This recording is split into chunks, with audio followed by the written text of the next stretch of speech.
یہ سوال پوچھا ہے مفتی صاحب، ذی الحجہ کے آخری ایام چل رہے ہیں، ان دنوں میں حضرت عمر رضی اللہ تعالی عنہ پر خنجر سے حملہ کیا گیا تھا اور آپ چند دنوں کے اندر شہید ہو گئے تھے۔ حضرت عمر کی فضیلت پر بیان فرما دیں۔ آپ کے بارے میں یہ بات مشہور ہے کہ آپ حضرت علی کے داماد تھے، کیا یہ بات سچ ہے؟ حضرت عمر کی ذات پر بہت سے اعتراضات کیے جاتے ہیں، جن میں حضرت فاطمہ رضی اللہ تعالی عنہا کے گھر کا دروازہ جلانا اور حضرت فاطمہ پر تشدد کرنا جس سے آپ کا حمل ضائع ہو گیا سر فہرست ہیں معاذ اللہ۔ اس کے علاوہ حضرت عمر کے 3 طلاق والے مسئلے پر بھی بہت اعتراضات کیے جاتے ہیں۔ ایک خاتون ایک چینل پر کہہ رہی تھی کہ عمری قانون نے میری زندگی تباہ کر دی، کیونکہ عمری قانون میں، یعنی عمر والا قانون کو عمری قانون کہہ رہے ہیں، عمری قانون میں طلاق دینا بہت آسان کام ہے، اس کا جواب بھی عنایت فرما دیں۔ تیسری بات یہ ہے کہ حضرت عمر کی رائے کی تائید میں کئی بار قرآن کی آیات نازل ہوئیں، ناظرین کو ان آیتوں کے بارے میں بھی بتا دیں۔ سب کچھ تو آپ نے ہی بتا دیا ہے، میرے بتانے کے لیے کوئی چھوڑا ہی نہیں آپ نے۔ دیکھو، یہ جو حضرت فاطمہ پہ ظلم کے واقعات بیان کیے جاتے ہیں کہ حضرت عمر نے یہ کیا، حمل ضائع ہو گیا، یہ ہو گیا، وہ ہو گیا، وغیرہ وغیرہ، ہمیشہ کوشش کیا کرو باطل کے سوالات کا جواب دینے کے بجائے نا الٹا باطل سے سوال پوچھنا شروع کر دیا کرو۔ جب بھی آپ دفاعی پوزیشن میں اپنے آپ کو رکھو گے نا، سامنے والا بڑے بڑے جرائم کر کے بیٹھا ہوگا، وہ اپنے اوپر بات ہی نہیں آنے دے گا، وہ ہمیشہ آپ پر بچھاڑ کرتا رہے گا، اور آپ دفاعی پوزیشن میں ایک کا جواب، دوسری بات کا جواب، تیسری بات کا جواب، یہ کبھی بھی طریقہ نہیں ہوتا۔ میں نے ایک واقعہ سنایا تھا کہ ایک صاحب آئے اور مجھے کہنے لگے کہ علماء دیوبند کے عقائد، آپ کے جو علماء دیوبند کے جو اکابر ہیں نا، ان اکابر کے عقیدے ٹھیک نہیں ہیں، میں آپ سے اس میں مناظرہ کرنا چاہتا ہوں۔ مجھے کہنے لگے، میں نے کہا ٹھیک ہے، میں تیار ہوں اس کے لیے، لیکن آپ الزام لگاؤ گے علماء دیوبند کے جو اکابر تھے، جو ہمارے اکابر تھے، ان پہ الزام لگاؤ گے اور میں ان الزامات کا دفاع کروں گا، تو یہ برابری والی بات نہیں ہوئی۔ برابری والی بات یہ ہوگی کہ آپ ہمارے اکابر پہ الزام لگاؤ گے اور میں آپ کے اکابر پہ الزام لگاؤں گا۔ آپ نے، جیسے میں نے اپنے اکابر کا دفاع کرنا ہے، تو جو میں آپ کے اکابر پہ الزام لگاؤں آپ نے اس کا بھی دفاع کرنا ہے۔ یہ یک طرفہ بات نہیں ہوگی کہ آپ مجھے تھپڑ مارو اور اپنے منہ کو میں بچاتا رہوں بیٹھ کے۔ جب آپ کو میرے منہ پہ تھپڑ مارنے کی اجازت ہوگی اور میں بچاؤں گا، تو میں بھی آپ کے لگاؤں گا اور آپ اپنا منہ بھی بچائیں گے۔ سمجھتے ہو کہ نہیں سمجھتے؟ یہ ہمیشہ بحث کا اصول ہے، یہ یاد رکھو۔ باطل کی کوشش ہوتی ہے آپ پہ چڑھ جائے وہ، اور اپنے آپ کو بالکل پہلے سے ہی محفوظ رکھ لیتا ہے وہ۔ بات سے بات نکلتی ہے نا، عیسائی آتے ہیں، عیسائی لوگ جو طنز کرتے ہیں، اسلام پہ اعتراض کرتے ہیں، نبی صلی اللہ علیہ وسلم نے اتنی عمر میں 9 سال کی لڑکی سے شادی کی، فلانا، یہ جو ان کے الزامات ہوتے ہیں جہاد اور اسلام تلوار سے، جو 8-10 مشہور اعتراضات ہیں۔ ٹھیک ہے، علماء اس کا بھی جواب دیتے ہیں، لیکن آپ بھی تو اعتراض کرو بھائی۔ آپ عیسیٰ کو خدا کا بیٹا کہتے ہو، ایک مخلوق کو خدا کا بیٹا کہہ رہے ہو، یہ زیادہ چھمبے کی بات ہے؟ یا حضرت عائشہ 9 سال میں بالغ ہو گئیں اور پیغمبر سے انہوں نے 50 سال کی عمر میں نکاح کیا اور ہمیشہ خوش زندگی گزاری، وہ اس پر بالکل بھی نادم نہیں تھی، وہ خوش ہیں، وہ آج بھی زندہ ہو کے آ جائیں، آپ ان سے پوچھیں کہ اگر دوبارہ ہم ماضی میں چلے جائیں اور آپ کی 9 سال کی عمر میں رخصتی ہو اور پیغمبر کی 50 سال عمر ہو، کہیں گی دوبارہ میں یہ کام کروں گی۔ وہ تو اس رشتے پہ اتنا خوش تھی۔ تو آپ پہلے اس بات کا جواب دو کہ ایک خدا بھی ہے اور خدا کے بیٹے بھی ہیں عیسیٰ، اور یہ کیسے ممکن ہے؟ تو بجائے اس کے کہ ہم اعتراضات کے جواب دینا اگلے سے، دیکھو یہ میں اس لیے کہہ رہا ہوں کہ اسلام پہ جو اعتراضات ہوتے ہیں یہ اس لیے کرتے ہیں تاکہ ہماری نظر میں اسلام کو مشکوک کر دیں اور ہم اسلام کو چھوڑ دیں، یہی ہوگا نا؟ تو ہم اسلام چھوڑ کے جائیں کہاں؟ جدھر جانا ہے پہلے اس کا برحق ہونا تو ثابت کرو نا۔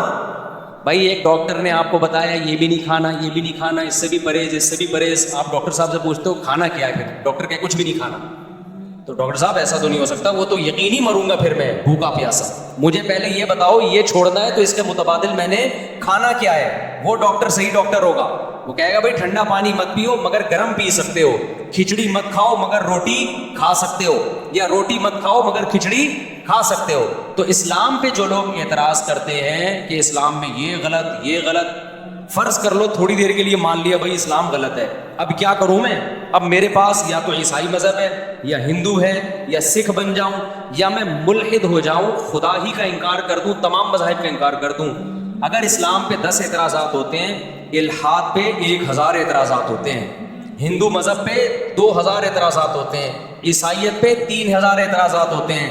تو بھائی پہلے مجھے جو میں آپ پہ اعتراض کروں گا اس کا جواب دو، میں عیسائیت سے سیٹسفائی ہوں گا، پھر میں عیسائیت اور اسلام کو کمپیئر کروں گا آپس میں۔ سمجھ میں نہیں آ رہی میرا خیال ہے بات؟ تو کبھی بھی ایسا نہیں ہو سکتا کہ باطل آپ پہ اعتراض کرتے رہے، آپ جواب دیتے رہے، اس میں تو زندگی کھپ جائیں گی آپ کی، کچھ بھی حاصل نہیں ہوگا. وہ کوئی نیا اعتراض نکال کے لے آئے گا، کل وہ کوئی نیا اعتراض نکال کے لے آئے گا. تو بجائے اس کے کہ آپ جو لوگ حضرت عمر پہ اعتراض کرتے ہیں نا کہ حضرت فاطمہ کے ساتھ یہ کیا، حضرت فاطمہ کے ساتھ معاذ اللہ نقل کفر، سیدھا سیدھا ایک جواب دیا کرو کہ حضرت علی رضی اللہ تعالیٰ عنہ اس وقت زندہ تھے یا نہیں تھے؟ سیدہ فاطمہ حضرت علی کی زوجہ تھی یا نہیں تھی؟ تو آپ نے یہ حضرت عمر پہ اعتراضات کر رہے ہو، ان کو برا بلا معاذ اللہ کہہ رہے ہو، حضرت علی نے کیوں نہیں کیا یہ کام؟ نہیں، یہی بات میرا خیال ہے سر. حضرت علی کیوں خاموش تھے کہ ان کی زوجہ کے ساتھ ظلم ہو رہا ہے، معاذ اللہ ان کی زوجہ کو مارا جا رہا ہے جس سے ان کا حمل ضائع ہو رہا ہے، معاذ اللہ میری بیوی کے ساتھ کوئی ایسا کرے میں خاموش رہوں گا؟ آپ ان کے ہاتھ میں بیعت بھی ہو رہے ہیں، ان کو خلیفہ بھی مان رہے ہیں، اور حضرت عمر اور حضرت علی کے اتنے اچھے تعلقات کہ حضرت عمر جو کمیٹی بنا رہے ہیں 6 آدمیوں کی کہ میرے بعد کون خلیفہ ہوگا، اس میں سیدنا علی کا نام بھی ڈال رہے ہیں. واہ واہ واہ. حضرت علی کی زوجہ کے ساتھ اور پیغمبر کی صاحبزادی، ان سے بڑا کیا رتبہ ہو سکتا ہے؟ ان کے ساتھ معاذ اللہ ایک شخص اتنا ظلم کر رہا کہ وراثت معاذ اللہ نقل کفر، وراثت نہ دے رہا ان کو، ان کا حمل ضائع کر دیا. اور حضرت علی کے اتنے اچھے تعلقات، حضرت علی سے ایک ضعیف روایت نہیں ملتی کہ حضرت عمر پہ انہوں نے طنز کیا ہو یا ان کو ظالم کہا ہو.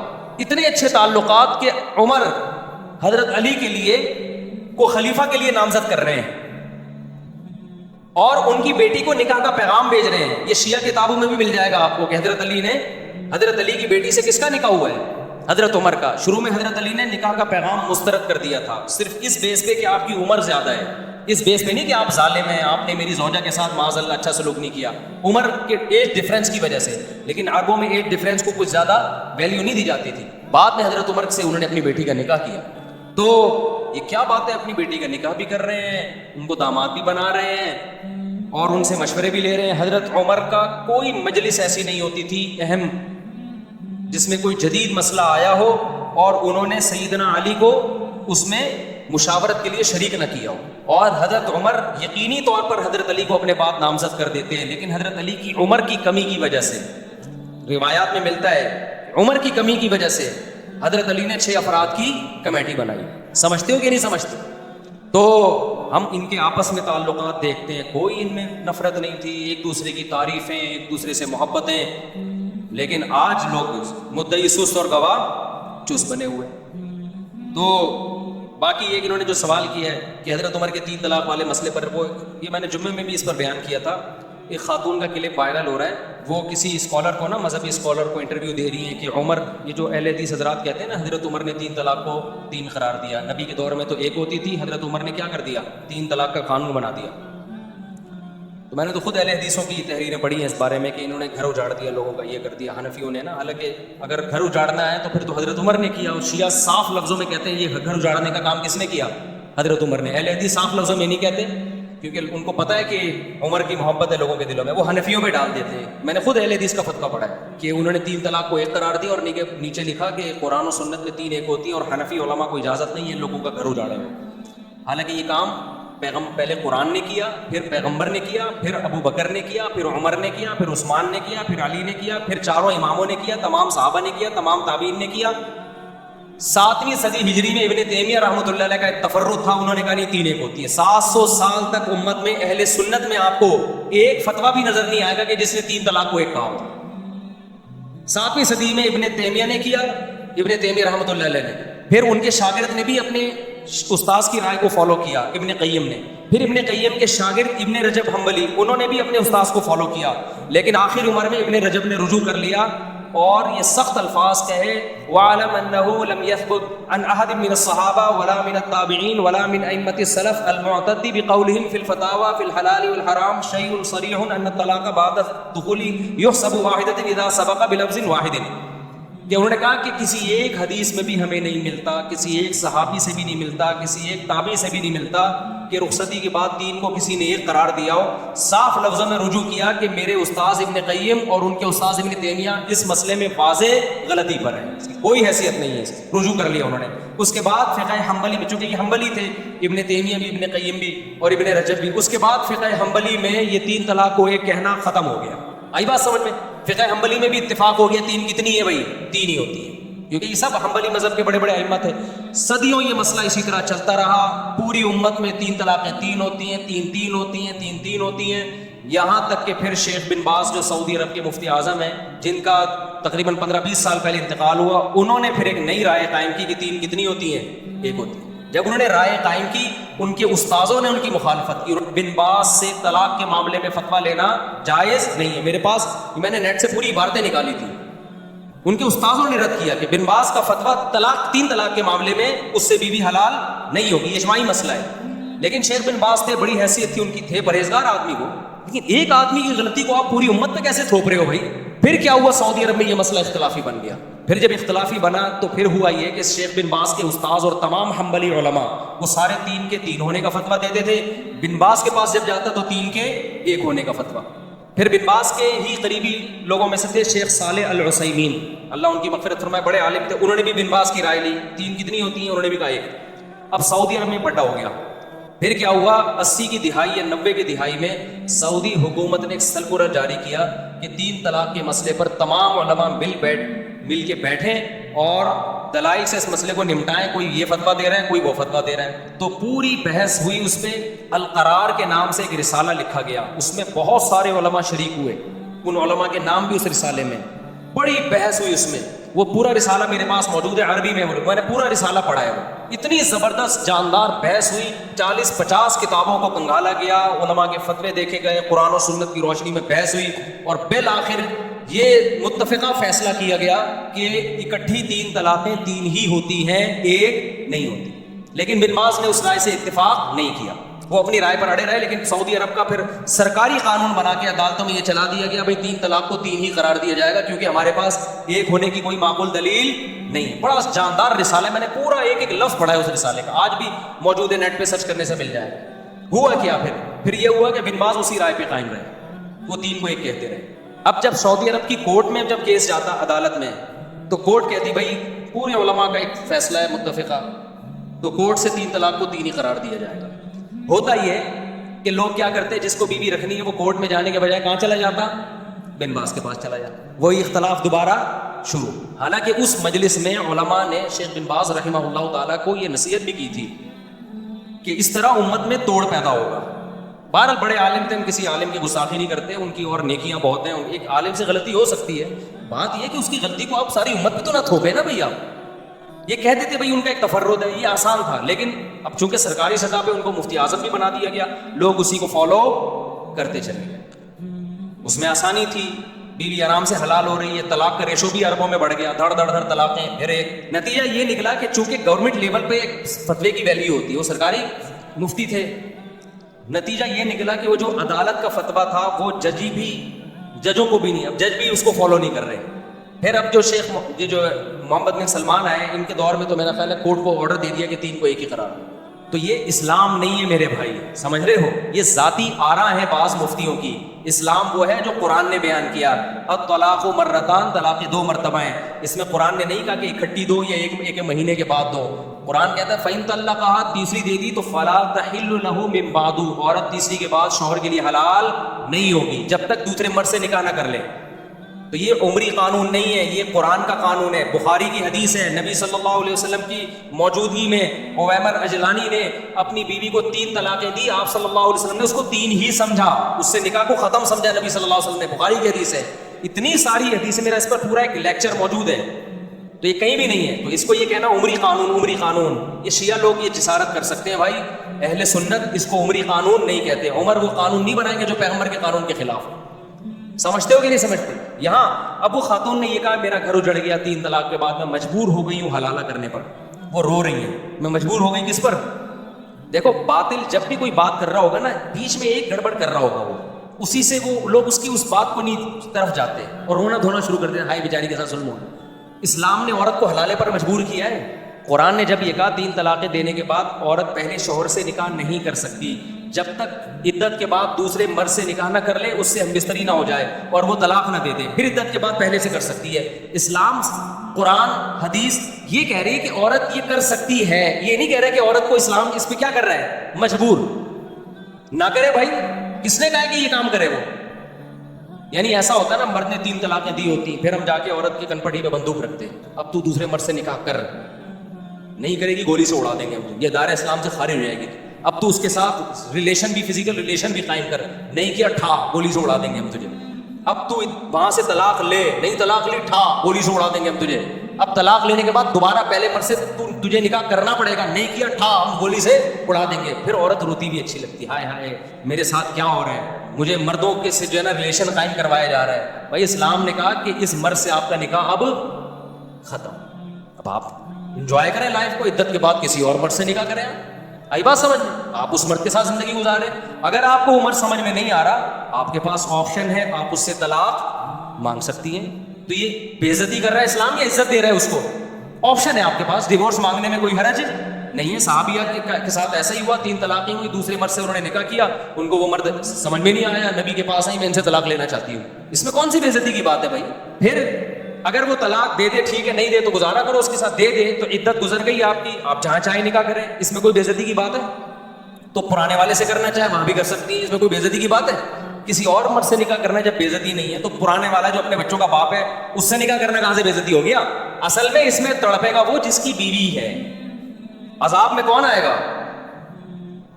مرد. بے عزتی مرد کی ہو رہی ہے, ٹھیک ہے نا, جس نے غصے میں طلاقیں نکال دی اور اب رو رہا ہے. اب اسلام کہہ رہا ہے نا نا نا نا نا, تیری یہ محبوبہ جس کو تو نے غصے میں چھوڑا ہے, اب یہ کسی اور کے نکاح میں جائے گی, اور تو تیرے لیے وہ رات کیا ہوگی, ایسے جیسے آگ کے انگاروں میں لیٹا ہوئے تو. اور آئندہ یہ لفظ زبان سے نکالنے سے پہلے تو 100 دفعہ سوچے گا. عذاب میں تو وہ آئے گا بندہ. دوسری بات یہ, خواتین یہاں یہ کہتی ہیں کہ جب عورت کو طلاق ہو گئی, ٹھیک ہے جی, وہ مجبور نہیں ہے کہ حلالہ کرے, وہ مجبور نہیں ہے, لیکن وہ بیچاری جائے گی کہاں؟ اس کا گھر تو اجڑ گیا نا, تو اس لحاظ سے تو وہ مجبور ہی اپنا گھر بسانے کے لیے اس کو یہ پروسیس سے گزرنا پڑے گا. اس کا جواب سمجھیں, وہ اس کا جو گھر اجڑا ہے نا, اور نیا گھر بسنا ممکن نہیں ہے یا مشکل ہے, وہ اسلام کی وجہ سے نہیں, وہ اسلام کو فالو نہ کرنے کی وجہ سے. یہ بار بار میں بتاتا ہوں, کیونکہ صحابہ کے دور میں مرد نے اگر 3 طلاقیں دی اور عورت کا نکاح ختم, تو 20 رشتے اس کے لیے پہلے سے اچھے مردوں کے ہوتے تھے, کیونکہ ایک آدمی 2 3 بیویاں رکھتا تھا. لڑکیاں مارکیٹ سے کیا تھیں, شارٹ تھیں. لوگ انتظار کرتے تھے کسی کی بیوی بیوہ ہو یا طلاق ہو تو میں نکاح کروں اس سے. تو عورت کا گھر اجڑتا ہی نہیں تھا. اب جو گھر اجڑ رہا ہے وہ اسلام کی وجہ سے نہیں, بلکہ ایک بیوی پر جو اکتفا سب نے کر لیا ہے اور خواتین کے لیے رشتے نہیں ہیں, اس کی وجہ سے ان کے لیے مسائل ہو گئے ہیں. تو یہ 3 طلاق کے 3 ہونے کا قصور نہیں ہے, یہ قصور اس کا ہے کہ اچھے مرد مارکیٹ میں کیا ہو گئے ہیں, شارٹ ہو گئے ہیں. اس کو پتا ہے مجھے پہلے والا جیسا ملے گا نہیں آئی میرا غالب بات سمجھ میں. تو یہ عمری قانون نہیں ہے, یہ خدائی قانون ہے. حضرت عمر نے اس کو کیا کیا تھا, نافذ. اور پھر بھی اگر بات سمجھ میں نہ آئے تو میں نے آپ سے ایک بات کہی ہے کہ بجائے باطل کے اعتراضات کا جواب دینے کے, آپ باطل پہ اعتراضات کرنا شروع کر دو. تو میرا باطل سے یہ اعتراض ہے کہ آپ کہتے ہو 3 طلاق کو 3 قرار دے کر عمر نے ظلم کیا. دیکھو 3 طلاق کے بارے میں حدیث کے الفاظ دیکھو, 3 طلاق کے 1 ہونے کے بارے میں جو اہل حدیث پیش کرتے ہیں کہ نبی کے دور میں 3 ایک سمجھی جاتی تھی, ابو بکر کے دور میں بھی, عمر نے 3 کو کیا کر دیا, 3. ہم کہتے ہیں وہ جو نبی کے دور میں 1 سمجھی جاتی تھی, اس کا مطلب یہ نہیں ہے جو اہل حدیث بیان کر رہے ہیں, اس کا مطلب دوسری حدیث میں آتا ہے کہ زمانے جاہلیت میں 3 کو 1 سمجھا جاتا تھا, اسلام نے اس کو کیا کر دیا, منسوخ. حضرت عمر کے دور میں بہت سے لوگوں کو پتہ ہی نہیں تھا کہ اب 3 1 نہیں ہے, 3 3 ہی ہوں گی. حضرت عمر نے 3 کو 3 نافذ کر دیا, تو بہت سے لوگ سمجھے یہ کام کون کر رہا ہے, عمر کر رہے ہیں. اس کی مثال ایسے ہے جیسے صحیح مسلم ہی کی حدیث ہے کہ نبی کے دور میں ہم متا کیا کرتے تھے, جابر بن عبداللہ کہہ رہے ہیں رضی اللہ عنہ. ابو بکر کے دور میں بھی ہم متا کیا کرتے تھے, عمر نے متا پہ کیا لگا دی, پابندی لگا دی. ہم اس کا جواب کیا دیتے ہیں, بھائی متا تو نبی کے دور میں حرام ہو گیا تھا, ابو بکر کے دور میں بھی حرام تھا, عمر نے جو پابندی لگائی تو وہ جو کام نبی کے دور میں حرام ہو گیا تھا عمر نے اس کو نافذ کر دیا. لیکن نبی کے دور میں جب متا حرام ہوا تو سب کو پتہ نہیں تھا کہ حرام ہے, وہ جائز سمجھ کے کر رہے تھے. ابو بکر کے دور میں بھی کرتے رہے کیونکہ اس خبر پھیلی نہیں تھی اس حرام ہونے کی. حضرت عمر نے لا بنا دی, اب جو متا کرے گا وہی سزا دوں گا جو زانی کو دیتا ہوں. اس قانون کی وجہ سے سب کو پتہ چل گیا متا حرام ہے, تو نسبت کس کی طرف کر دی, عمر کی طرف. تو اسی طرح 3 طلاق 3 ہو چکی تھی نبی کے دور میں, پتہ نہیں تھا لوگوں کو.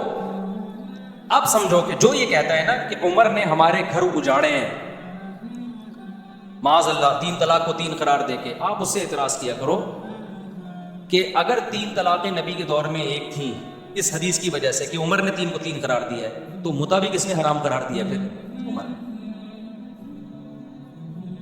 لہذا آپ اگر عمر کو نہیں مانتے تو متا جیسی بے غیرتی کو بھی آپ کو ماننا, بولو پڑے گا پھر آپ اسی جیسی حدیث کی وجہ سے. اور اگر آپ جواب میں کہتے ہو کہ نہیں متع تو نبی کے دور میں حرام ہو چکا تھا, تو ہم آپ کو یہ بھی دلیلیں دیں گے کہ 3 طلاقیں بھی نبی کے دور میں 3 ہو چکی تھی.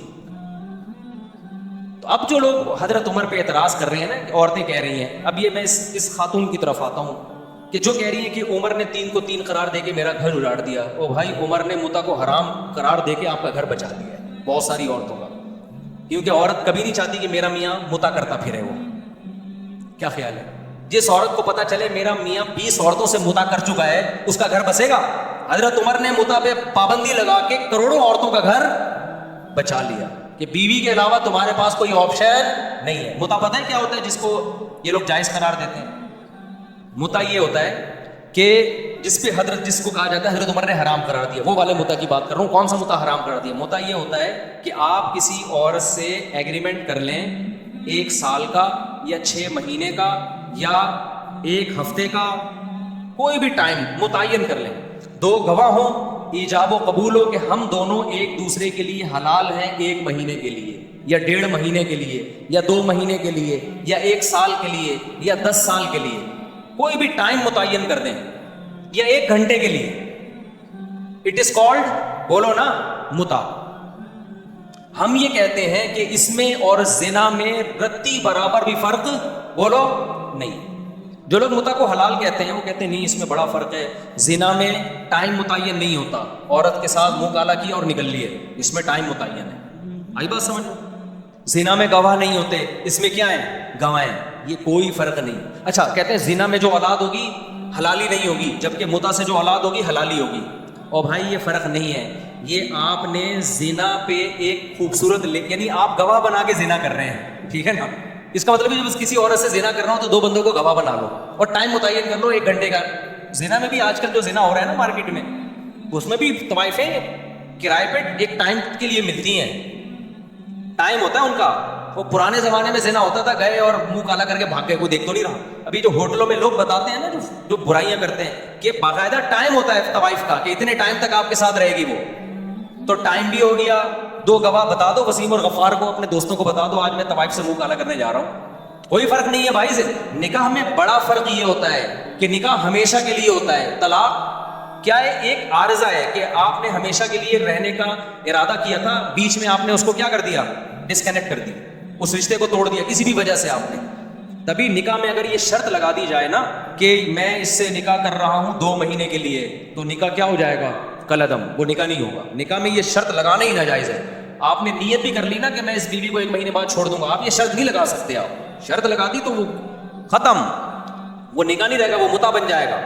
نہیں آئی میرا خیال ہے بات سمجھ میں؟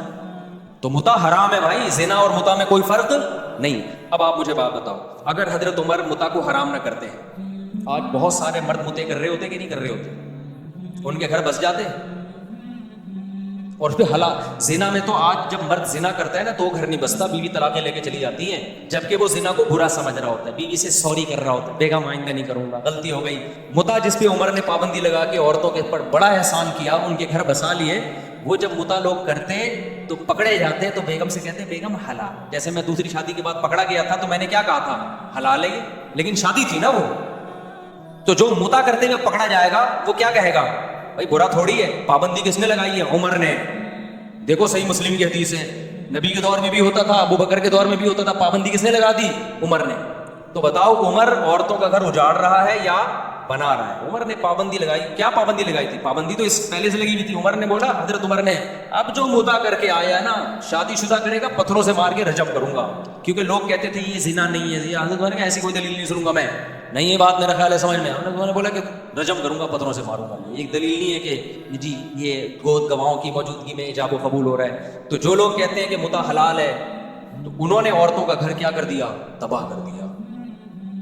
3 طلاقوں کو جو 3 کہتے ہیں, چند عورتوں کا گھر تباہ ہوتا ہے, لیکن بے شمار عورتوں کا گھر بس جاتا ہے. مرد کو جب پتہ چلتا ہے نا 3 لفظ زبان سے نکالے تو دوبارہ نہیں مل سکتی مجھے, یہ کروڑ دفعہ سوچتا ہے زبان سے نکالتے ہیں, بہت دفعہ سوچتا ہے, عبرت ہو جاتی ہے اس کو, لہذا اس سے گھر بستا ہے, ٹوٹتا نہیں ہے. چند کا تو ٹوٹتا ہے لیکن چند کی وجہ سے لاکھوں کا بس جاتا ہے. اور جنہوں نے متع کو حلال کر دیا تو خود عورت سوچے اپنی سینے پہ پتھر رکھ کے کہ آپ کا میاں ایک کام جائز سمجھ کے منہ کالا کر رہا ہو آج اس عورت سے متع کیا. کیونکہ جب متع جو لوگ حلال کہتے ہیں پھر ان کی کوئی لمٹ تھوڑی ہے کہ 20 سے حلال ہے 21ویں سے حرام ہے. کہتے ہیں حلال ہے بس حلال ہے جتنا چاہو متع کرو.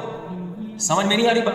اور جو لوگ متع کو حلال کہنے کے دلائل دیتے ہیں میں ان سے ایک سوال پوچھتا ہوں کہ پھر آپ یہ کام چھپ کے کیوں کرتے ہو؟ اس کا مطلب آپ کا ضمیر اندر سے کہہ رہا ہوتا ہے کہ یہ اچھا کام. بولو نکاح چھپ کے کیا جاتا ہے کھلے عام. کچھ لوگ چھپ کے دوسری شادی اس لیے کر رہے ہوتے ہیں کہ پٹنے کا خوف ہوتا ہے. وہ چھپن ایک الگ چیز ہوتی ہے کہ پٹیں گے سسرال سے. سسرال نہ ہوتا تو وہ بھی بتا کے کر رہے ہوتے ہیں لیکن شرمندگی کی وجہ سے نہیں چھپ رہے ہوتے, سائڈ افیکٹ کی وجہ سے چھپ رہے ہوتے ہیں اور چند دن چھپتے ہیں اس کے بعد بتا دیتے ہیں وہ بھی. لیکن متع کبھی بھی کوئی اوپنلی نہیں کرتا کہ حضرات ایک اعلان سماعت فرمائیے جمعے کو میرا متع ہے آپ لوگ تشریف لائیے گا, میں متع کر رہا ہوں اس سے. اور خاتون کہہ رہی ہو کہ میں بھی متع کر رہی ہوں اس سے. بہت ہی کوئی غیرت لیس ہوگا تو یہ کام کرے گا. نکاح میں لوگ اپنی بیٹیوں کے لیے رشتے تلاش کر رہے ہوتے ہیں, مولوی صاحب سے دعائیں منگوا رہے ہوتے ہیں, مولوی صاحب میری بچی جوان ہو گئی ہے کوئی اچھا ڈھنگ کا داماد مل جائے نکاح کرنا چاہتا ہوں. چھپ کے نہیں کرتے, کھلے عام بتاتے ہیں. متع میں کوئی بتائے گا میری بیٹی متع کرنا چاہتی ہے, کوئی اچھا متع کرنے والا ہو. تو اگر عمر نہ ہوتے, حضرت عمر نے نا گورنمنٹ لا بنا کے پابندی لگائی, عمر نہ ہوتے تو متع کے بارے میں مسلمان کنفیوژن میں ہوتے, لوگ بہت سارے اس کو حلال سمجھنا شروع کر. عمر نے غیرت والا کام کیا, انہوں نے بولا اب جو متع کر کے آئے گا ایسی کی تیسی کر دوں گا میں اس کو. تو یہ عمر کا ہم پر کیا ہے احسان ہے کہ ہمارے گھروں کو بچایا عمر نے.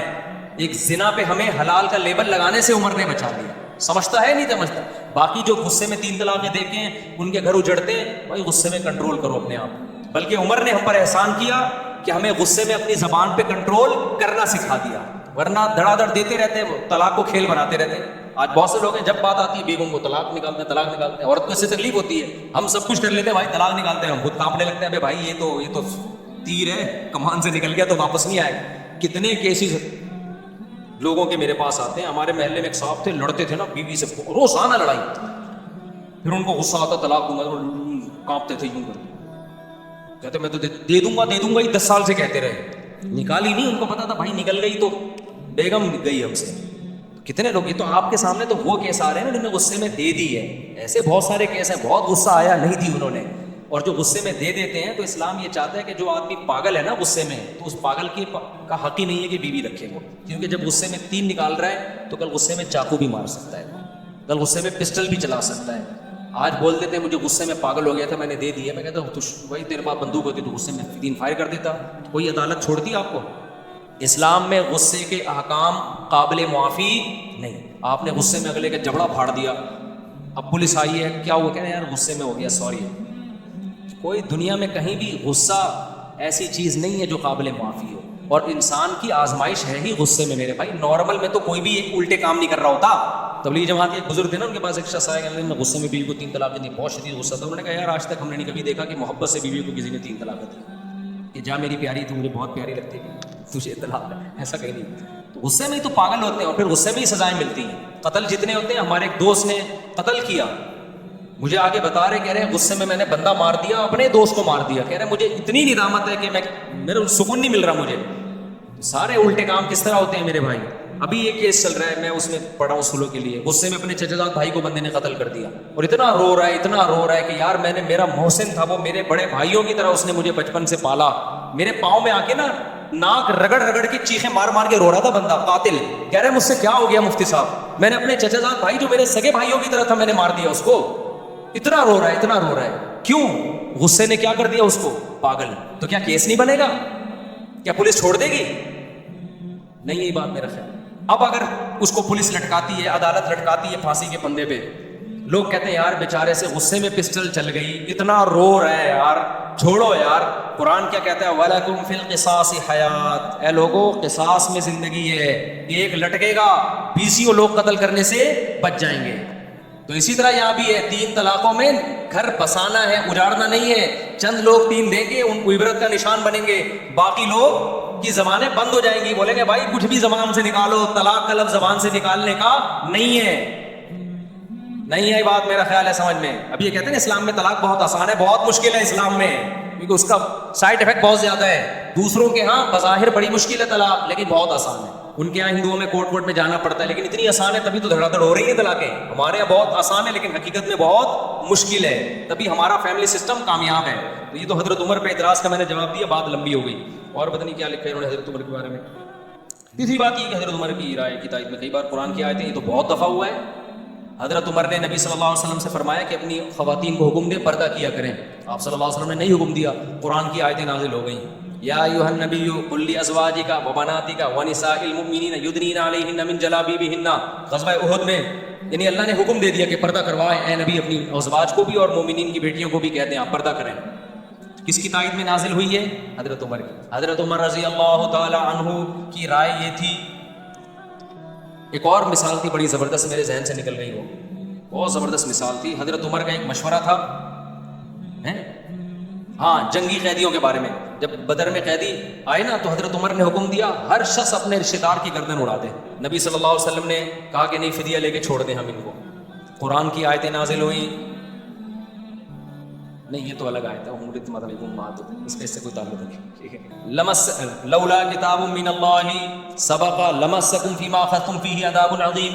اے ایمان والو، تم نے جو ان قیدیوں کو فدیہ لے کے چھوڑ دیا، اللہ نے پہلے سے مقدر میں اگر یہ نہ لکھا ہوتا نا کہ تمہیں ہلاک نہیں کرنا، تو یہ اتنا بڑا جرم ہوا ہے کہ اللہ تمہیں ہلاک کر دیتا. ان قیدیوں کو چھوڑا کیوں؟ یہ تو اتنی بڑے اسلام کے دشمن تھے. تو کس کی رائے صحیح ہوئی؟ حضرت عمر کی، ان کی رائے میں. اور حدیث میں آتا ہے کہ شیطان عمر کو دیکھ کے اپنا راستہ بدل لیتا ہے. بخاری کی حدیث ہے، رسول اللہ صلی اللہ علیہ وسلم نے فرمایا میں نے خواب میں دیکھا کہ ابو بکر نے ایک ڈول نکالا، اس میں کمزوری تھی. پھر میں نے ایک بہت طاقتور کو دیکھا کہ اس نے ڈول نکالا اور بڑی طاقت کے ساتھ ڈول نکال لیا. نا کنویں سے نہیں پانی کا ڈول نکالتے. تو آپ نے فرمایا اس خواب کی تعبیر کیا ہے؟ عمر، یعنی ان کے دور میں جو نظام چلے گا نا طاقت اور قوت کے ساتھ چلے گا. غیر مسلم اس بات کا اعتراف کرتے ہیں کہ اسلامی تاریخ میں عمر جیسا دور نہیں آیا. ایسا خاندانی دور تھا نا حضرت عمر کا، کوئی اختلاف نہیں. اور کتنے آپ نے، اچھا جرمنی میں نا ابھی بھی عمر لا کے نام سے وہاں کی یونیورسٹی پڑھایا جاتا ہے، اس کو کہتے ہی عمر لا ہے. میں پہلے اس بات کو یقین نہیں کرتا تھا، میں گیا تو پتا چلا ایسا ہے حقیقت میں.